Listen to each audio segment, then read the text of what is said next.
করান লাগবো মনে করেন ই করন যাইবো না হালাল জি করন যাইবো না মনে করেন যে 112 দোহানো 112 যা হাকাস মার্কেট এনো এনো পরে মনে করেন যে দরাসলাম পোলামানরে কখনো ই করা যাবে না, প্রশ্রয় দেওয়া যাবে না। লেখাপড়ার সময় লেখাপড়া, কাজের সময় কাজ, পড়ার সময় পড়া। এনো মনে করেন যে জান শেষ করে দিতাছি রিকশা চালায়া টেহা না তার মাদের সাথে মনে করেন যে টেহা দেওয়ান লাগে।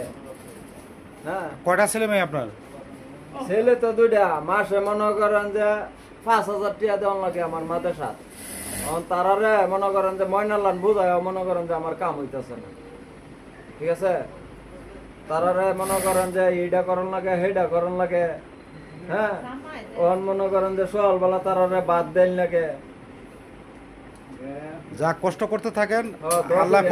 ফসল দিবে। আল্লাহ কষ্ট করতে থাকেন। দোয়া করেন যাতে আপনারা গাজীপুর থেকে আমি দুইটা ফুলা যাতে আমার মনের আশা পূর্ণ করে নিয়ে যেতে পারি আমার দেশ, ঠিক আছে। আপনার কাছে এটাই আমার অনুরোধ, আপনারা একটু দোয়াটা করেন, ঠিক আছে। আর আমার ফুলা ফান দুইটা যদি দোকানের ফাটটা রায়ে তাহলে আপনারা একটু বুঝাইয়েন ইনশাল্লাহ ইনশাল্লাহ। তোর বাপে তো এরকম কষ্ট করতেছে তোরা লইয়া, হ্যাঁ তোরারে মনে করো যে লেখাপড়া করবার লাগিয়া দিছি, লেখাপড়া ছাড়া তোর কিছু দাম নাই। এই যে মনে করেন যে আমি রিক্সা চালাইতেছি, লেখাপড়া যদি করতাম তাহলে কি রিক্সা চালাই না লইলে?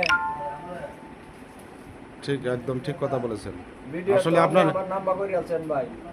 আসলে ভিডিও তো লম্বা হোক, ভিডিওটা একটু লম্বা হলেও আপনার কথাগুলি আমি শুনছি। আসলে এরকম প্রতিভা সবার মধ্যে থাকা দরকার। কাজের ফাঁকেই আমরা যেন এই বাচ্চাদের খোঁজ খবর নেই। এই যে আপনি সুন্দর সুন্দর কথা বলতেছেন, এটা আমার পছন্দ হইল। আপনাকে অসংখ্য ধন্যবাদ। আপনি আজকে কি রিক্সা নিয়ে বের হন নাই?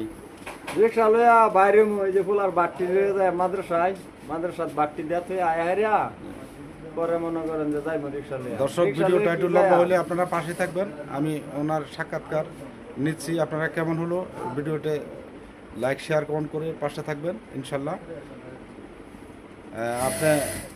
আপনার জন্য দোয়া এবং শুভকামনা রইল। ঠিক আছে, আসসালামু আলাইকুম। ওয়ালাইকুম আসসালাম।